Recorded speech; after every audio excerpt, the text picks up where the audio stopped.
All right, look at verse 21 of Matthew chapter 26. It says, "And as they did eat, he said, Verily I say unto you, that one of you shall betray me.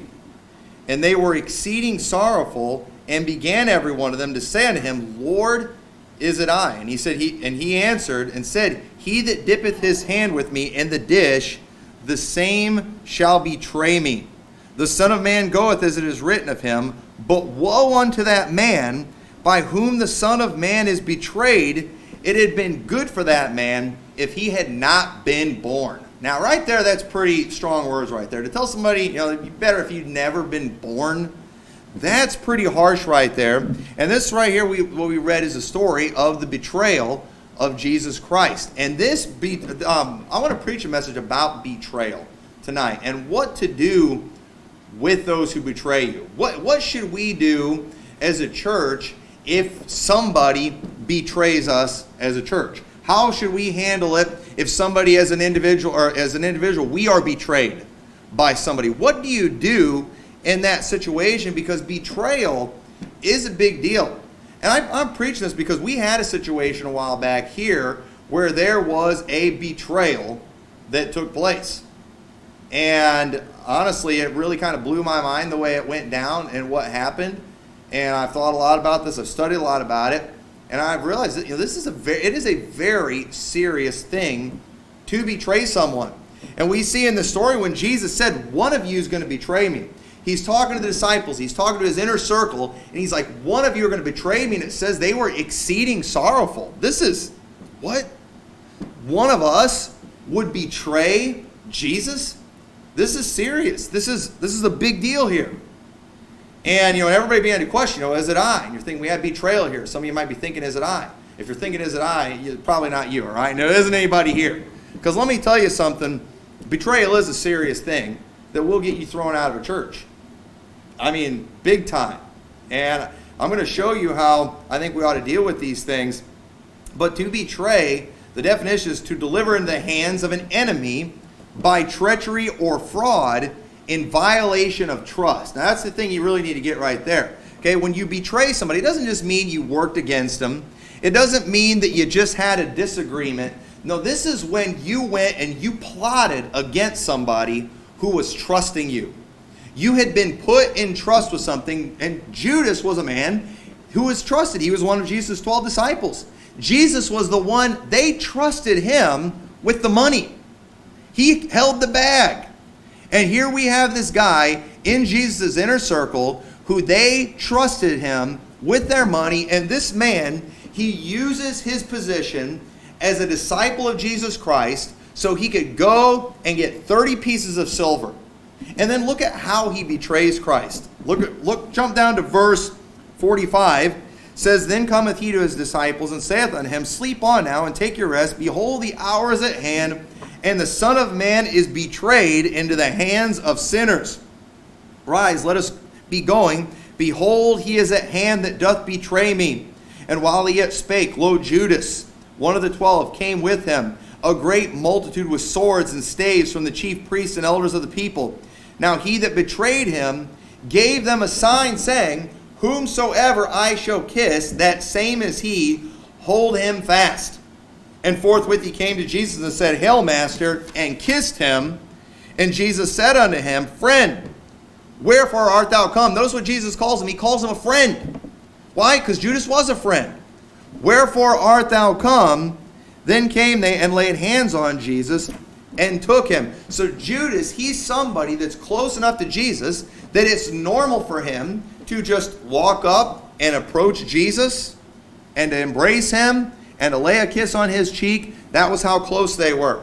And it says in Luke chapter 21, or not Luke chapter 21, Luke chapter 22, verse 47, says, And while he yet spake, behold, a multitude, and he that was called Judas, one of the 12, went before them, and drew near unto Jesus to kiss him. But Jesus said unto him, Judas, betrayest thou the Son of Man with a kiss? Okay, the way Judas betrayed Jesus was about as low down of a way that you can do it. Okay? He's doing it with a kiss. He's doing it with the sign of affection. He's doing it, showing, hey, I'm one of his disciples. I'm close to him. I'm somebody that I can approach him. I can get to him. I can hug him. I can give him a kiss. And when I do that, the one that I give a kiss to, that's the one I want you to go after. Something that, because listen, when it comes to certain things, there's a lot of trust we give people, okay? When somebody, you don't let somebody that you don't trust just come up and hug you, okay? I mean, what would we do if you're in Walmart or something and some just perfect stranger comes up and tries to hug you or give you a kiss, all right? They're going down, all right? Whoa, who are you? I'm not going to let you lay your hands on me. I don't know who you are. The fact that Jesus allows Judas to come and do this shows that Jesus trusts Judas. He has given him this trust, and yet Judas betrays him with a kiss. That was dirty. That was low down. And in the Bible, I found 41 verses where it talks about betrayal. 37 of those verses are references to Judas betraying Jesus. Most of the time in the Bible, when you see betrayal, it's almost always talking about Judas betraying Jesus. And I think that's clearly the greatest example of a betrayal in the Bible. And we'll see a lot of examples of that. But there are 4 other times. 3 of those times are all from the Olivet Discourse in Matthew, Mark, and Luke. And it talks about Matthew 24:10, and many shall be offended and shall betray one another and hate one another. This is talking about in the tribulation. Betrayal is going to be a big thing. Mark 13:12. Now the brother shall betray the brother to death. Okay, why does it mention that? Because you trust your brother, don't you? A brother is someone that you trust. A brother is someone that you think that you can count on. And when a brother would turn on you and turn you over to the authorities, it says, children shall rise up against the parents and shall cause them to be put to death. Luke 21:16, and ye shall be betrayed both by parents and brethren and kinsfolk and friends, and some of you shall they cause to be put to death. See, betrayal can only happen when you're close to someone. Betrayal can only happen when it's with somebody that you have given trust to. Somebody that you have been a friend to. Someone that you have loved. That's the only way that you can betray somebody. And betrayal is a very, very serious offense. And why is that? Why is betrayal such a big deal? Okay, well, turn over to 1 Chronicles chapter 12. All right, 1 Chronicles chapter 12. We're going to go back to this passage later and look a little deeper into it. But I want you to notice something here. Because like I said, betrayal is not in the Bible. This is the one other time we see the word in the Bible. We see examples of betrayal in the Bible, but you don't see the word. But look what it says in 1 Chronicles chapter 12 and verse 16. It says, and there came of the children of Benjamin and Judah to the hold unto David. And David went out to meet them and answered and said unto them, if ye be come peaceably unto me to help me, mine heart shall be knit unto you. But if ye come to betray me to mine enemies, seeing there is no wrong in mine hands, the God of our fathers look thereupon and rebuke it. Then the Spirit came upon Amasai, who was chief of the captains, and he said, thine are we, David, and on thy side, thou son of Jesse, peace be unto thee, and peace be to thine helpers, for thy God helpeth thee. Then David received them and made them captains of the band. So in this story, we've got David, who he's on the run from Saul. He's in a very vulnerable position. He's somewhere where he needs help. And here comes some people along. They're saying, hey, we want to help you, David.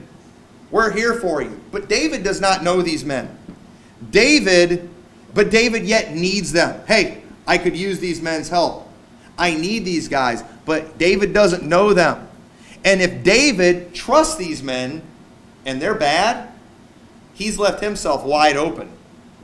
Okay? And so, but if he doesn't trust them, he's missing out on some help he could use. So David here, he's in a situation like, you know what do I do? I'm vulnerable. I need these men. Lord, if these men are about to betray me, Lord, rebuke it. In other words, let it be seen. Show it. And then the Spirit comes upon Amasai, and he says, hey, he says, peace.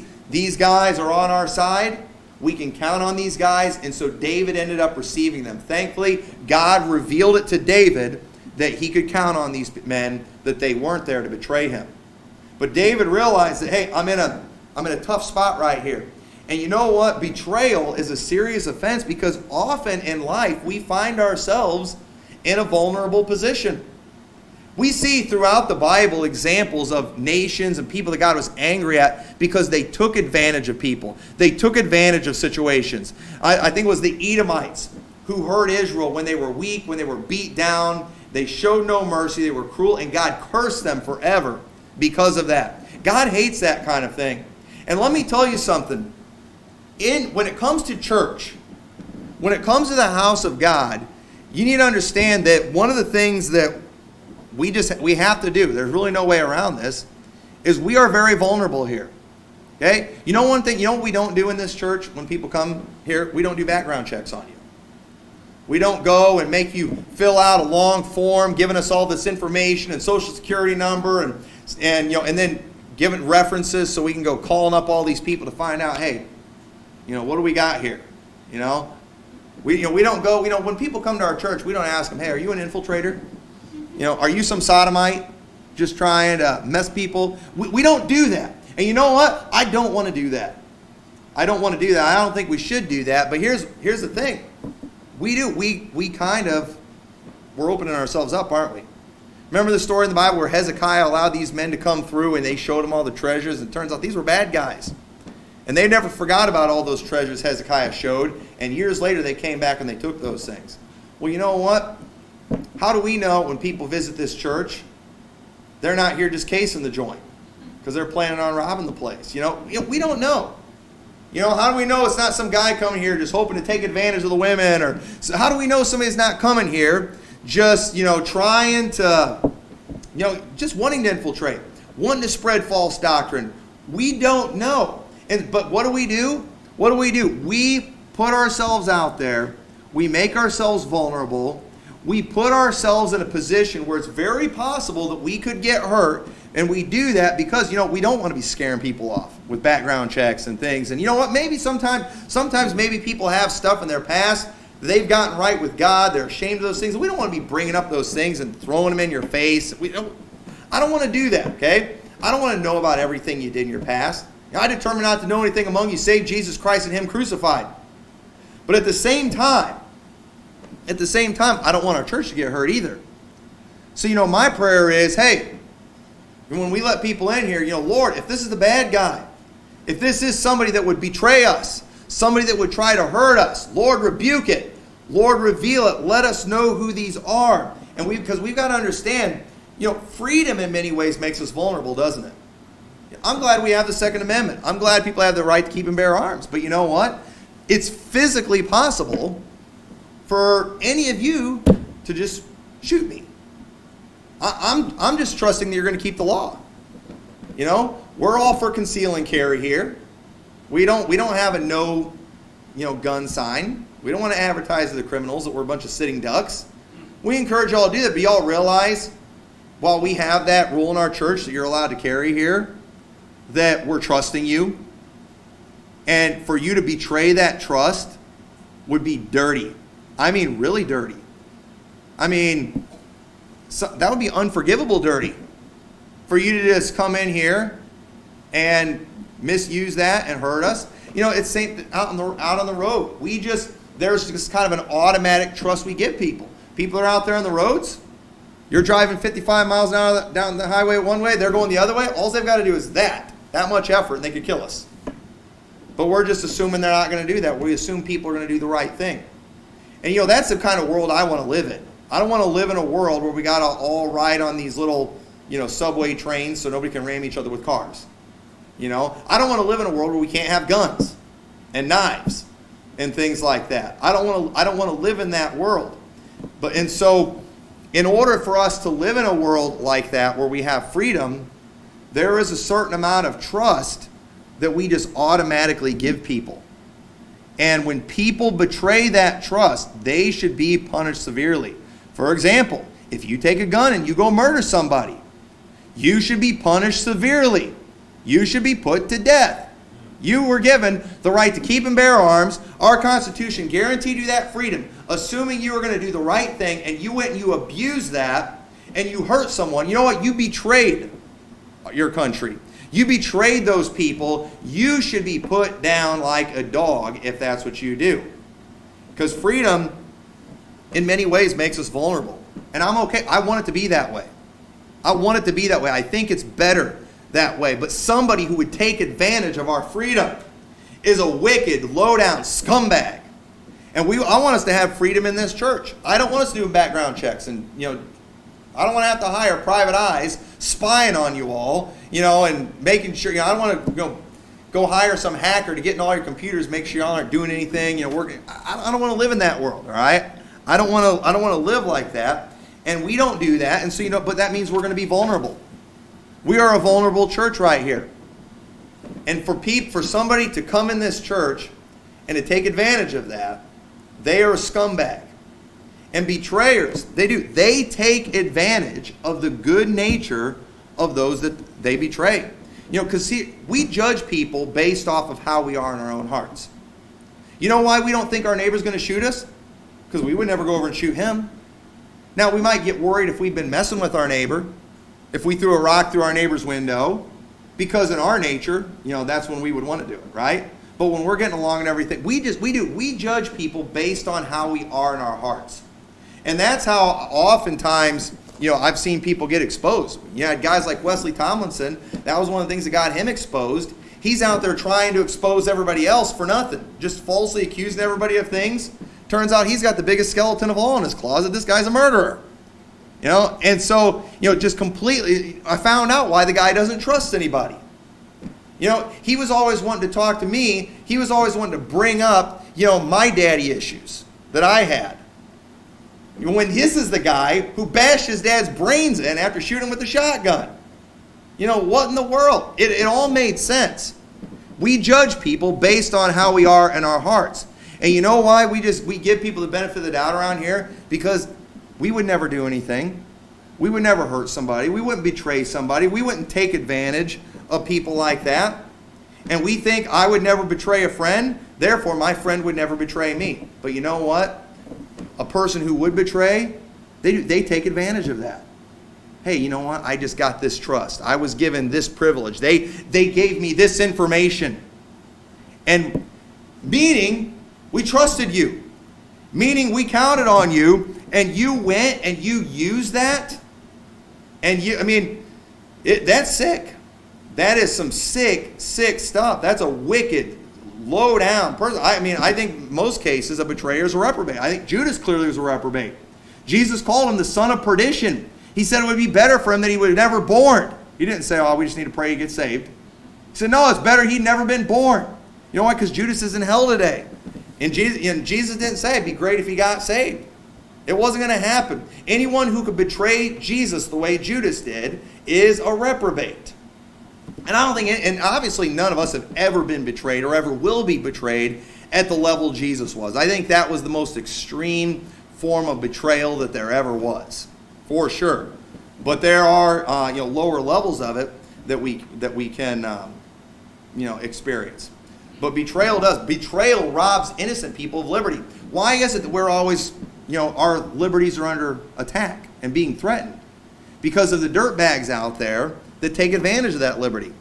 Those dirtbags that are out there that will take their guns and go shoot up places and kill innocent people. And because of that, everybody's like, no, we can't trust anybody. But the truth is, most people are fine. Most people are good. But whenever people start doing that, that's when you have to start, getting a little more strict. If we're constantly having infiltrator after infiltrator come through this church, and betrayal after betrayal, I don't know, I might get a little crazy and start doing background checks, all right? I have no intention of doing that. I hope it never happens, but I could probably driven to that point if enough junk happened. And so, how should we handle it when one betrays us? Because not all betrayals are equal. And really, the more trust you're given, the greater the betrayal is. And so, the way I kind of want to illustrate this when it comes to how to deal with it, all right? Now, this is my own system I came up with, all right? Okay? And I think we're allowed to do that. We're supposed to judge some things.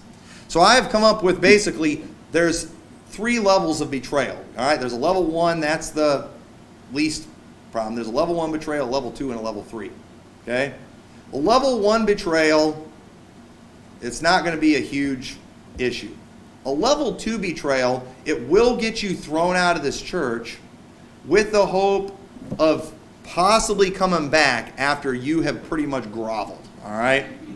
A level 3, you're done. All right? You'll be written off as reprobate. All right? So how did it work? So the level 1. All right? So here's a scenario. All right? I was trying to think of a good scenario to explain this. All right? So let's say somebody robbing our church. Okay? So a level 1 betrayal. Let's say that would be one of our neighbors. If one of our neighbors robbed our church, you could say that that's a betrayal. Okay? We've given them a very small amount of trust. Say, how have we trusted our neighbors? Well, we don't have a really good security system here, all right? Probably shouldn't reveal these things, when it's being live streamed, all right? But, it wouldn't be that hard to do some damage around here.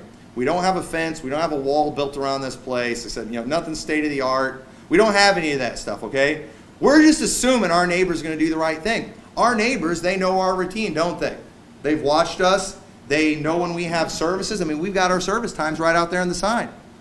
They've been around here long enough. They probably know when I'm here, for the most part, when people are here, when people aren't here. We just assume our neighbor's going to do the right thing. It would not be hard. My house isn't locked right now. All right? Hopefully no robbers are watching. Okay? I trust my neighbors. Okay? I've given them a small level of trust, and for them to take advantage of that's pretty bad, isn't it? Okay? But at the same time, that's not real personal, is it? They don't know us personally. They don't know our names.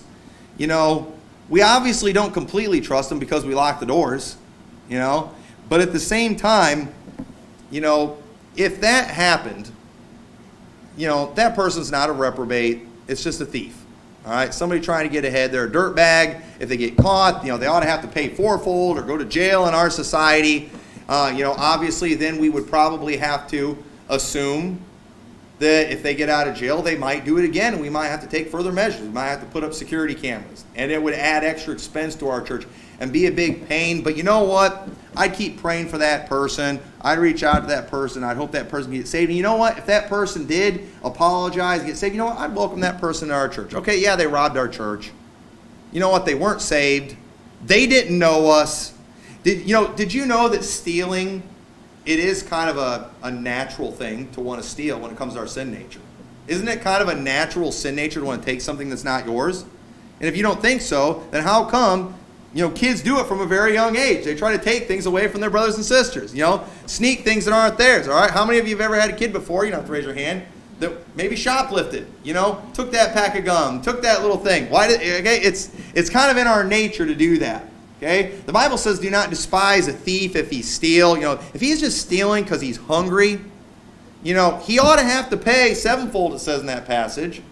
But let's not despise him. Let's not hate that guy. I can understand why a person would steal in some cases.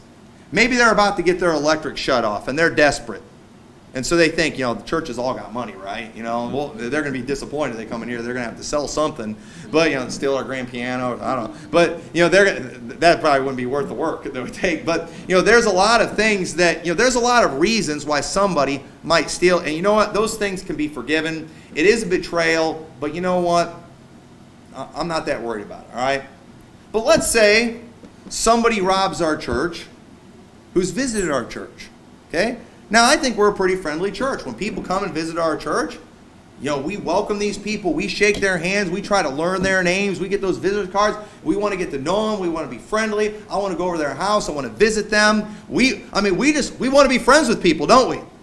And for somebody to come into this church with the intention of stealing, they're coming here not because they're thinking about, they're looking for a church. They're coming to case the joint. All right, let's see where they take the money, and after the offering, what's the layout of the place, does it look like they're, what kind of stuff do they have around here that we could steal? That's pretty dirty, all right? If I stole, all right, if I got tempted to steal, I'm going to go to a stranger's house first, okay? It would bother my conscience too much to steal from people that I knew, okay? And, for me, it would be really hard for me to go into a church, get to know the people, have them be all nice to me, and then me rob the place. All right, that's pretty bad. That right there, that's a level 2. Now, somebody that would do that, that's a real dirtbag right there. And so they have betrayed. We just went and we just automatically assumed that person was here for the right reason.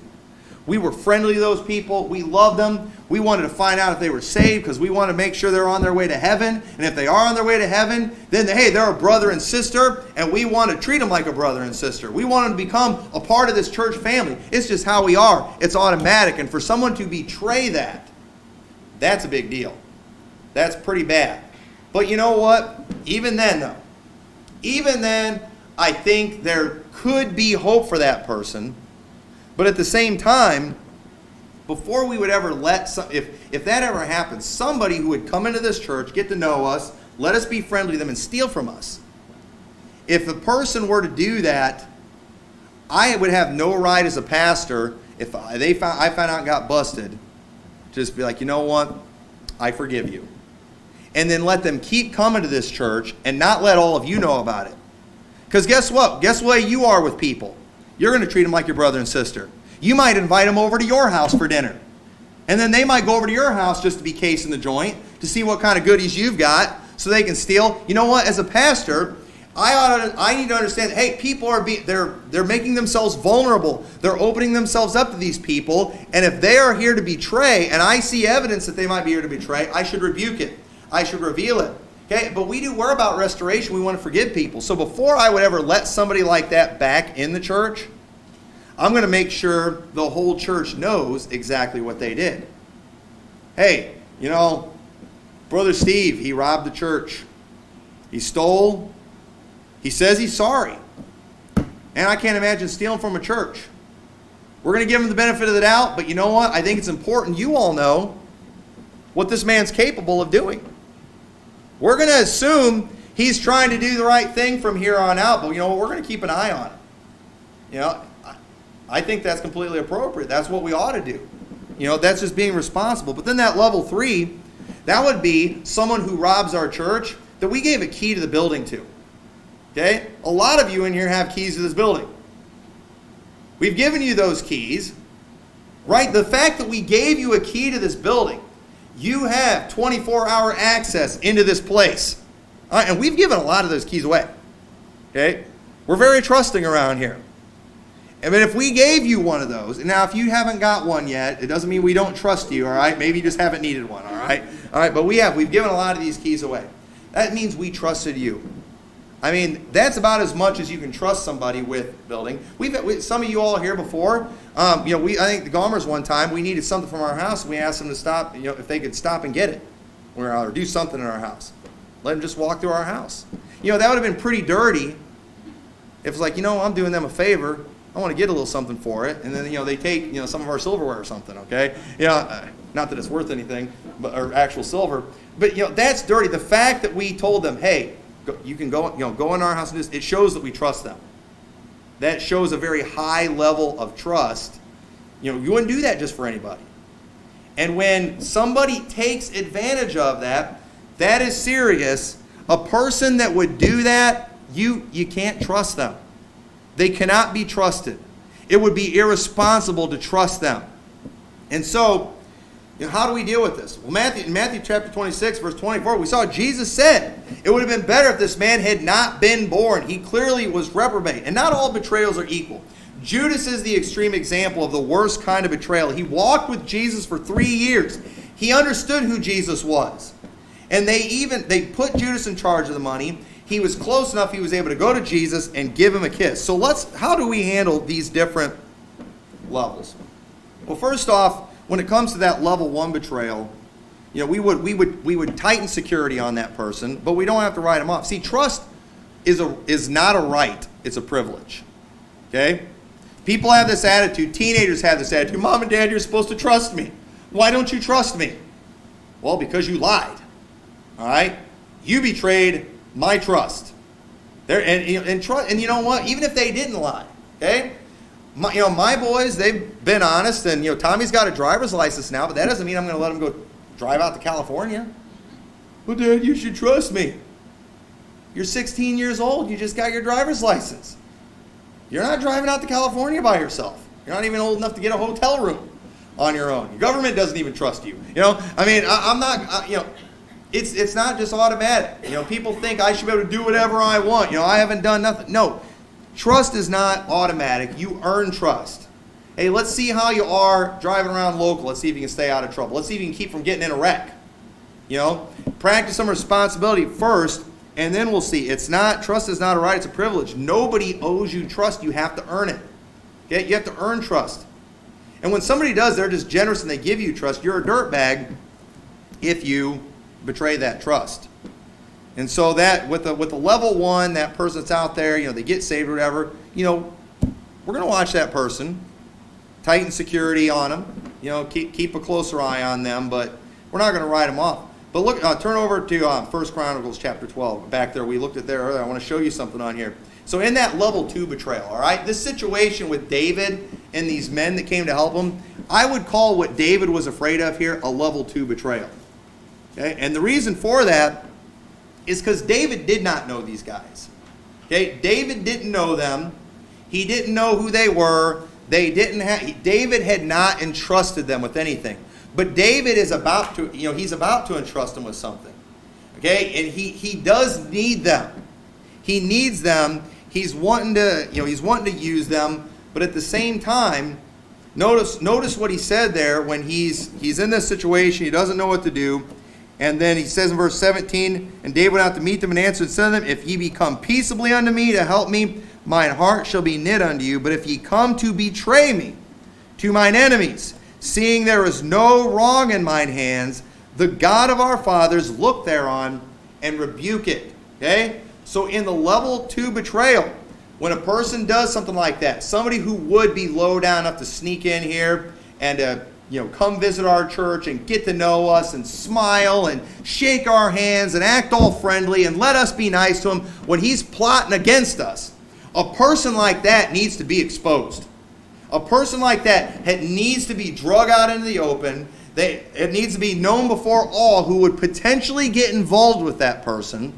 It needs to be known that this is not somebody to be trusted. He's saying, Lord, rebuke it. Turn over to Deuteronomy chapter 19. But that's not the attitude we have today. There's this new attitude. I really think this is new. I've never seen anything like this in my life. And it makes me sick. All right? Verse 6, look at Deuteronomy chapter 19, verse 16, before I tell you what makes me want to vomit. It says, if a false witness rise up against any man to testify against him, that which is wrong, then both the men between whom the controversy is shall stand before the Lord, before the priests and the judges, which shall be in those days, and the judges shall make diligent inquisition. And behold, if the witness be a false witness, and hath testified falsely against his brother, then shall ye do unto him as he had thought to have done unto his brother. So shalt thou put away evil from among you. So in this case, if you got a guy, he comes along and maybe he accuses somebody of murder, that would have got you put to death in the Bible days. It says in the Bible, if he turns out to be a false witness, that is rotten. We need people to be honest. We need people to tell the truth. We need them when they go to court. We want justice in this country. We want our laws. We want our laws to be just. We want people to get what's coming. If somebody's innocent, we want them to be found innocent. And often we have to trust people. Often witnesses need to be called to the stand. And when a witness comes, there's a certain level of trust we're giving them. Okay? Yeah, we make them swear. Yes, we've had to create laws that make it laws of perjury, making it a big deal if you lie. But we do that because it is such a dangerous, devastating, damaging thing to be a false witness. And the Bible says here, you do whatever that person thought was going to be done to the other. You do it to them. And look what it says. And those which remain shall hear and fear, and shall henceforth commit no more any such evil among you. You know what? We're not trying to help the bad guy. We're not trying to help the liar. You know who we're trying to help? Everybody else. We're trying to help everybody else. We're trying to help these young kids that are in here. So in case they would ever grow up and think about being a liar and a false witness, we want them to see that liars and false witnesses are put to death. That way they'll see that and say, I would never do that. We're not trying to help the bad guy.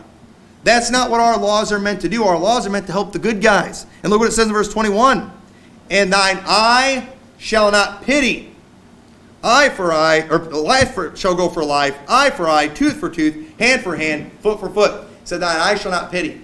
Thine eye shall not pity. Now, we've got this new thing going on today. Whenever somebody does something really, really, really bad, you know what everybody wants to do? They want to feel sorry for the bad guy. Oh, we need to be merciful. Oh, we need to forgive the bad guy and love on the bad guy. But wait a minute, what about the victim? What about the people that he hurt? What about those people? If a person that would take advantage of their position, that person needs to be rebuked so it doesn't happen again. And I think about a situation that happened recently with Pastor Stacy Shiflett. He revealed a man that was the former pastor of his church, Cameron Giovanelli. This man was, I don't know what his official position was, he was high up at Golden State Baptist College. Okay, well-known Fundamental Baptist College. People from all over the country go there. They've called here before, wanting us to let their tour group come and sing. As far as I knew, I thought it was a pretty good place, a good college. I enjoy some of their music, things like that. I've heard Pastor Trieber preach before. I mean, I didn't think it was a horrible place. I'm not a big Bible college person or anything like that. But it turned out that guy who was on the staff there used to pastor this man's church. And he found out that while that man was pastoring the church, that he was messing around with an underage girl. I mean, committing adultery with this underage girl. And he reveals this to the college. You know why? Because when you send your kids to a Bible college, which isn't really the wisest thing to do, but you understand, you're putting them in a very vulnerable situation there. You know how many parents are sending their kids there, and they don't know who all the staff there is at that college? They know Jack Trieber, maybe. They know his reputation, and they're just trusting him, and they aren't. Do you not think that every parent who sends their kids to that college would like to know if there's a pervert working there? And this guy apparently has a history of doing stuff. He's on staff at this college. Pastor Shiflett, he reveals this to the college. And what do they're not doing anything about it. They do nothing about it. And so then finally, he has to threaten to put the pressure on him to expose it. So they get the guy to quietly step down. Pastor Trieber gets up, basically announces that he's going to, this man's stepping down. And then, after the cameras go off, he proceeds to tell the church what a great man this guy was. After he knows what he did, betrayed the trust as a pastor, took advantage of like a 16-year-old girl, I think it was. I can't remember the age. It was underage, illegal. No matter what the age, it was wrong, it was wicked. And he says all this good stuff about him, and that man was just going to go on and go to ministry somewhere else. Nobody's rebuking this. Nobody's letting it be revealed. People are putting themselves in a vulnerable situation like David was. He's in a vulnerable situation. And he needs the Lord to reveal it. And thankfully, God put his Spirit on a man. And he revealed it that, hey, this guy is in fact good. And so Pastor Shiflett, after this happens, he gets up and he exposes to the whole world, hey, that this guy's a pervert. This guy's a pile of garbage. Letting people know that, hey, keep your kids away from this man. He's a pervert. He's a pedophile. And thank God that he did it. This man had betrayed trust. And thankfully, somebody came forward and they rebuked it. And you know what? There's a bunch of idiot pastors that are out there, and they are attacking Pastor Shiflett for doing that. Hey, you had no business doing that, And then you've got these other just bleeding heart piles of garbage. Oh, we should just be praying for him, He that hath no sin cast the first stone. All that kind of foolishness. Hey, what about the young lady that he took advantage of? Who knows what else this man has done? You say, well, we don't know what else this man has done. Well, hey, if he was willing to do that, there's no telling what else he was willing to do.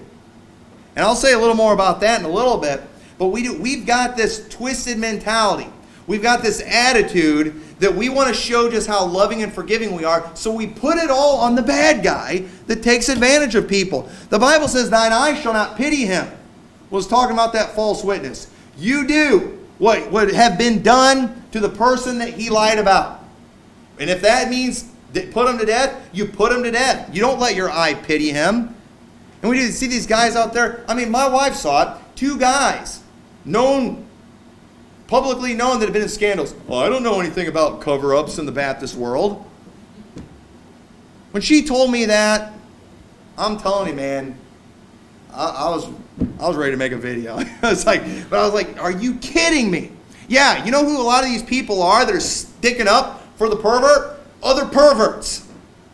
That's who does that. And and everybody wants to act like they're just so forgiving because they're wanting to forgive the bad guy. Listen, there are some things that a normal person cannot do. And betrayal, it's very deep. Now, Cameron Giovanelli did a level 3 betrayal. There's no doubt about it. He did a level 3 betrayal. That man needs to be written off and needs to be done for. And wait, what church did he end up going to? Wasn't it that church where that other guy's a pervert? Didn't they send him there? Or was that somebody else? I don't want to say if I'm getting it wrong. I think he got sent to another pervert's church. I could be wrong about that. So strike that from the record. I didn't say the name, but anyway. Thankfully, somebody revealed that situation. People need to know. Hey, if there's somebody out there that's betraying people, others need to know. If we have somebody that comes into this church and they betray, they deceive, they take advantage, you know what? And I find out they're going to another church, if I want to call that pastor up and warn him, say, hey, this guy's a Judas, that's the right thing for me to do. I should do that. That's an appropriate thing to do, to call it out. This person's taking advantage of people. And we do. We want to be giving. We want to help people. We want to be good to others. But we don't need to shoot ourselves in the foot either. We don't want to be taken advantage of. And often, people, because they don't want to judge, they back off. They don't do anything. And our acceptance of these people can often cause others to trust them. See, there might be maybe somebody in this church, I know that it can't be trusted, so I watch them. I keep them at arm's length. But here's the problem. If they are somebody that's a true Judas, okay, you might see me being friends with them and what appears to be trusting them, and so now you think you can trust them too. And now I've set you up. Now you're going to be in trouble because you think, well, Pastor Tommy seems to trust him. Yeah, no, I don't. I don't trust him any farther than I can throw him. Well, thanks for letting me know. I need to let you know. It's kind of like, Joe Biden. How many seen those videos of Joe Biden just groping on those little girls and things? Just so disturbing. So disturbing. And it was Jeff Sessions. How many seen the video with Jeff Sessions? He's got his little granddaughter there, and Joe Biden started going for her, and he just pulls her away. When I saw that video, I was like, well, good for Jeff Sessions, not letting that dirty old man put his hands on his little granddaughter. But at the same time, how does he know he's a pervert? How did he know what Joe Biden was getting ready to do? You know why? Because there's a lot of scumbags over there. And they watch it. They see all the dirty, filthy stuff these animals are doing. And it's okay for Joe Biden to do it to other people's grandkids, but not his grandkid. And I'm thinking, Jeff Sessions knows he's a pervert. Why isn't he saying something about it? This man's the vice president. Most people, I'd love for my granddaughter to get her picture taken with the vice president. Surely he wouldn't be a pervert. Well, yeah, actually he is. And apparently people know about it, people in high places, and they're not saying anything about it. Shame on them. Shame on them for not revealing the truth. Shame on them for not letting people know that person is dangerous when they know it for a fact and they are not willing to share it. That's bad, folks. That is a big deal. And our silence can send a message of approval. And as a pastor, I have no right to allow someone who has betrayed the trust of people in this church to come in here without warning people. If it is that level 2 person, all right, hey, we want to be generous. We want to get a good, warm, fuzzy feeling. We want to give this person a chance, all right? But you know what? I need to let you all in on it. I need to let you all know what's going on. That, hey, I personally think it's probably safe. But you need to understand there is a risk here. This person's got a bad history. And y'all need to know about it. Ladies, you might not want to leave your purses laying around. These guys, they're known for stealing wallets and things like that, Oh, we shouldn't hold their past against them. Oh, so I should just let you get set up to be robbed. That's how we are now. We're more worried about the thief than the victims. That is the new American way, and it makes me sick. Leadership has a responsibility to protect the vulnerable. And it's a greater crime when people who are in positions of trust take advantage of people. Okay? And our laws show that. Pastors can get in a lot of trouble because it's a position of trust. People look at that and think, man, he's a pastor. I should be able to respect him. All these people are going to his church. They obviously all trust him. Police officers, there are certain things if they do, they will get in bigger trouble. Why? Because they are in a position of trust. We've given these guys a badge. We've given these guys a gun. We've given them certain authority. We've given them tasers and all these things. And we expect them to use them in a lawful way. And we do. We see that uniform. We see that badge. We understand what it represents. And when they go out and they take advantage of that trust, let me tell you, those guys ought to get in big trouble. Real big trouble. Because they have betrayed trust. Betrayal is huge. So in that level 3 betrayal, we need to just write them off. Judas was a reprobate. John 6:70, Jesus answered them, have not I chosen you 12, and one of you is a devil? He spake of Judas Iscariot, the son of Simon, for it was he that should betray him, being one of the 12. John 17:12, while I was with them in the world, I kept them in thy name. Those that thou gavest me I have kept, and none of them is lost, but the son of perdition, that the scripture might be fulfilled. Understand, it was God's will that Jesus would be betrayed. But Jesus said, woe to that man by whom it's done. It would be better for him that he were never born. You know what? There's going to be bad guys in the world. There's going to be those who betray us. The Bible said that was going to happen. But you know what the Bible says about those people? Better it would be for them if they were never born. All right? Judas was a son of perdition. His betrayal was the most lowdown possible. He betrayed Christ with a kiss. Betrayest thou the Son of Man with a kiss? Really, you're going to do it like that? Listen, if you're going to stab me in the back, if you're going to do something to hurt me, just make it obvious. Don't go and send me a present that's going to blow up. Or I think you're doing something nice, and don't do sneaky stuff like that. Just be open. Just say, Brother Tommy, I hate your guts. I hope you die. Just be honest about it. All right. Don't do that sneaky, underhanded stuff. That really hurts. That can hurt worse than what is actually done to people sometimes. The betrayal. And a person who would betray someone with a kiss should never be trusted by anyone. Somebody who would go as far, and listen, I don't know this, all right? But somebody who betrayed me in a clear level 2, all right? It's been told to me that there was actually a level 3 betrayal that took place.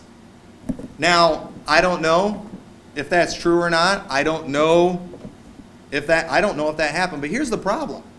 Okay? When you're willing to do these other low down things, and I know for a fact you did one thing that's low down and dirty, why wouldn't I believe the other thing? I remember when I was at Camp Joy, we had a young man got caught on the first day. He got caught going through my cabin and going through the suitcases of some of the guys in my cabin. And somebody found him and brought him to me, and they was like, hey, this guy got caught. He was going through some of the guy's luggage. And you know what I asked him? I said, did you steal anything? No. Just flipped out. I was like, dude, why wouldn't I think you stole something? You were going through people's luggage. And I told him, I said, listen, if we find out, I'm going to tell the guys to look through their stuff, see if anything's missing. If anything comes up missing in our cabin, guess who we're going to blame? Well, not me. It'll be a lie if you blame me. He's just like flipping out. And I was like, hey, if you don't want to get blamed for stuff, don't go sneaking through people's cabin going through their personal stuff. Somebody's going to think you did it. And it might not be right. And this is another just childish, kiddish thing that people do that makes me sick. And a grown man that would do this, and I see grown men do it all the time, they ought to get their behind spanked like a little kid. All right? They're so pathetic. And this is what happens, all right? So you go, and all right, here's an illustration, all right? So let's say Brother Lonnie, turns out he's been gossiping. He's been lying. He's been telling stories about me. And he told Brother Mark, and he told Brother Aaron, and he told Brother Steve. And all 3 of these guys tell me, hey, Brother Lonnie said this, and they all tell me the same story.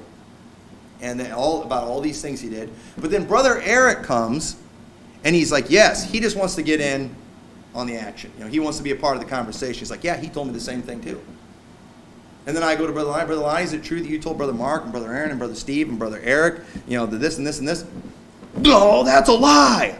Are you kidding me? I never did that. Really? You didn't tell those guys? Well, I didn't tell Eric. You know? Yeah, but you told those other 3 guys. Why wouldn't I believe you told Brother Eric too? Well, I didn't do that. And you'll see it where these guys, they'll do all this sneaky, dirty, low-down stuff, and they get caught. And somebody maybe gives the pastor bad information on one detail. And then because the pastor, when he's calling that person out, he gets one detail wrong. Oh, Pastor Tommy's a liar. Pastor Tommy's a railer. No, you're an idiot. All right? I'm sorry. You're an idiot. Okay, I got one little detail wrong. You know, that was another thing Wesley Thomason would do. When I was confronting him with things, I had to phrase my questions perfect. If you don't phrase, and little kids do that. All right? I busted my kids for that. Hopefully I beat that out of them. I beat that out of them when they were little kids. All right? That kind of thing makes me sick. And I see adults do that. And because the pastor got one little thing wrong when he called him out, they're calling him a liar and a railer, and he's not qualified to pastor, and he ought to be thrown out of the church. No, you, my friend, are an idiot. And when you do all these dirty, low-down, despicable things, don't get mad and don't cry when people believe other things too. And I know for a fact the level 2 was done. And you know what? If you all want to know what it is, you can ask me after church. I'll let you know what it was, because you all need to know. In case this person would ever try to be your friend, you need to know what kind of person it is. But I do believe it's possible the level 3 was done. And you know what? I'm not going to go call him out because this person's a kid and needs spanked. And Brother Tommy's a liar and a railer if I get one thing wrong. But I'm sorry. Why wouldn't I believe that? Why wouldn't I believe you did the level 3? I know you did the level 2. And that's just a little kid mentality. Somebody ought to wear out their behind with a switch when you do that. And a person to betray something, when you let somebody get close and they betray, that's just wicked. Notice how Joab, all right, I need to finish up. 2 Samuel chapter 20, verse 9. It says, And Joab said unto Amasa, Art thou in health, my brother? And Joab took Amasa by the beard with his right hand to kiss him. But Amasa took no heed to the sword that was in Joab's hand, so he smote him therewith in the 5th rib, and shed out his bowels to the ground, and struck him not again, and he died. So Joab and Abishai, his brother, pursued after Sheba, son of Betrayal. That was pretty dirty. Hey, my brother, come here. He takes him, he kisses him, and then stabs him. Disembowels him right there. That's dirty, right? Now, this was Joab. Joab was one of David's mighty men. Joab did a lot of great things for David. But let me tell you something. Any man that would do that to somebody, listen, I'd hate to think I'd ever stab anybody, all right? If I had to, I probably would. But you know what? I'm going to do it in fair combat. Choose your weapon, get your sword. I'm not going to go give you a kiss and then stick you in the side like that. It's going to be a fair fight. That's just dirty, all right? Anybody that would do that should not be trusted. And I say this because, once again, somebody comes and they're betraying people in this church. They're betraying this church. They're betraying me. That person cannot be trusted. He said, but I need him, all right? Yeah, I know he betrayed this person, but I need him. David needed Joab. Joab was a good man to have in a fight. Joab was a good man to have on his side. Joab helped David in battles many times, but David never should have trusted Joab, a man that would do what he did. He never should have trusted him. And you know what? Somebody who would betray a man like that would betray anyone. And guess what? Joab eventually did betray David. Look what it says in 1 Kings 2:5. Moreover, this is what David, he's given Solomon final instructions before he dies. And he says, Moreover, thou knowest also what Joab the son of Zeruiah did to me, and what he did to the 2 captains of the host of Israel, unto Abner the son of Ner, and unto Amasa the son of Jether. He brings that up, what he did in the past. Okay, why didn't David get rid of him back when he did that? You know why? Because he needed him. Okay, hey, we need people in this church. All right, hey, this guy's a good worker. I could use him. He could be a big help to this church. Yeah, but you know what? He's a betrayer. He fights dirty. You know what? Even though it might benefit me, I have no right as a pastor to just overlook that and let that go. David let it go, and eventually, said a person would do that would do it to anybody. And eventually he did it to David. It says in verse 26, it says, do therefore according to thy wisdom, and let not his hoar head go down to the grave in peace. Saying, kill him. You need to put him down. David should have done that a long time ago. David should have done after what he did to Amasa, but you know what? He needed him. Well, I don't want to cause problems in my kingdom right now. Yeah, I know I probably ought to expose this person in the church, but I don't want to cause problems in the church. They've got a lot of friends. Sorry, that's your job, pastor. You need to deal with these things. You need to let people know what's going on. And Joab, he did a lot of things that helped David after he killed Amasa, but David compromised because he was useful in war, and it came back to haunt him. And people use the excuse, oh, no, you ought to forgive. Because what about Peter? All right? What about Peter? Peter denied Jesus 3 times, didn't he? Jesus forgave Peter. There is a massive difference between a denial and a betrayal. Peter did not plot to do what he did. Peter just did Peter did not do what he did to hurt Jesus. He did what he did to save his own skin. Once again, that's kind of a natural thing. It's wrong. He shouldn't have been that way, but that is kind of a natural thing to just want to save your own skin. Okay? And he felt really bad about it too. He went out and wept bitterly after he did it. He had a moment of weakness. He did not plan on that. That night, that very night, he's like, I would never do that. Judas had already plotted what he was going to do to Jesus. Okay? There's a huge difference between just denying someone, letting someone down, and betraying someone. Okay? If you were to go out, if one of you men were to go out and commit adultery or something like that, that would be sad. That would hurt. But that's you falling to sin. That's you hurting yourself. That's you. And a lot of times people don't plan that stuff. It kind of happens, and it's wicked. It's wrong. But there's a big difference. Okay, you don't do that stuff seeking to hurt someone else, all right? Unless it's your spouse or something, and that's real serious. But Joab, so what he did, it was dirty.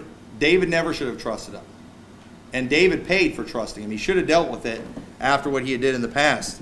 And so, don't let people use Peter as an excuse. A denial and a betrayal are different things. Those are two completely different sins. And betrayal is a very serious sin that you don't see anyone coming back from in the Bible. Okay, I know Judas is the main one we see, but we do see other examples of people who were betrayed in the Bible, even if it doesn't use that word. And so it's a very devastating thing. And we see throughout the Bible we're supposed to forgive, we're supposed to restore people. But there is a difference between me allowing myself to be vulnerable and putting all of you in a vulnerable position. Okay?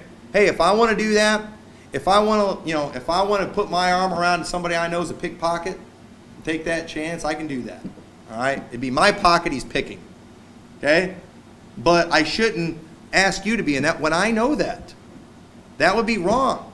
And many pastors today, they're getting criticized and attacked because they're looking out for the flock. They're exposing wolves. They're letting people know about those who would try to hurt them and take advantage of them, just doing exactly what the Bible says, and people are trying to know you're not forgiving. Where is this stuff coming from? It's got to be coming from the devil, because you're not going to find it in the Bible. And the way they try to apply these scenarios, they don't work. When I do that, I'm responsible for what that person does. And it's not about, I'm just hurt that they would betray me, and so I'm just trying to get vengeance. No, that's not it. I don't want it to happen to somebody else, and I know they're capable of it. I know they're very likely to do it. I would be, negligent in my duties if I were not to say something about that. Betrayal is a very serious offense, and you need to understand that too. If somebody trusts you, if it's where you work, maybe they've trusted you with things, don't you dare take advantage of that. Don't you dare go and use that information that you have to pull off some heist or something like that. Don't do that. That is wicked. You ought to do some serious time for something like that. If somebody trusts you, you know what you need to do? You ought to let that humble you. You ought to be thankful for that. You ought to say, you know what, I would never do anything to betray that trust. These people are counting on me. These people have made themselves vulnerable. They're trusting me. They're letting me be their friend, and they hardly even know me. And so you know what? I'm going to make sure that I am worthy of that trust. That's kind of attitude that we ought to have. And whenever somebody does, if somebody does get busted, just, in case it's you, if you do something like that, if anybody in here does something like that, I'm going to expose you. I'm going to let people know. All right? And you say, well, should you forgive me? Well, here's the way I'll forgive you. You go and you commit some kind of level 2 betrayal. We'll forgive you, but here's what we're going to do first. We're going to make sure the whole church knows what you did. We're going to let them see you come up and tell everyone how sorry you are. And it might help if you cry a little bit while you're telling them. And we're going to let them know that, hey, y'all can't trust me. Don't let me be in the building by myself. Don't ask me to go through your house and get something for you. And then you're going to have to take a very long time to earn everyone's trust. And don't any of you out there be some bleeding heart. Well, you know what? I trust them now. Great. So you trust them. Don't make all of us. All right? We don't have to that quick, as quick as you are. That is a messed up attitude. We got to watch out for that stuff. So I hope this was a help. Let's pray. Dear Lord, thank you for your word. Thank you for the examples you give. Dear God, I pray you help us to, Lord, I don't want this church to be one where we're suspicious of each other. And Lord, we're not. Lord, as far as I know, we've got unity in this church, and there's just a great spirit and people who love each other. But dear God, I pray you'll help us to never betray that trust. I pray that we will never take advantage of the freedom that we have and the liberty that's in this church. And I pray, Lord, that you will rebuke it when there are those who would seek to betray. Lord, I pray you'll rebuke it and you'll make it clear so they can be exposed and removed and not hurt anyone else. And I thank you for the preachers that are out there who have exposed some of these people. I think about Pastor Shiflett, who put himself out there and is getting a lot of criticism because he exposed some vile animal that was taking advantage of people. Lord, I thank you for rebuking that situation, and I pray, Lord, that you'll bless him for it. And I pray you'll take down those who are working against him. And Lord, we thank you for your word and the guidance we have from it. In your name we pray. Amen. Well, let's go ahead.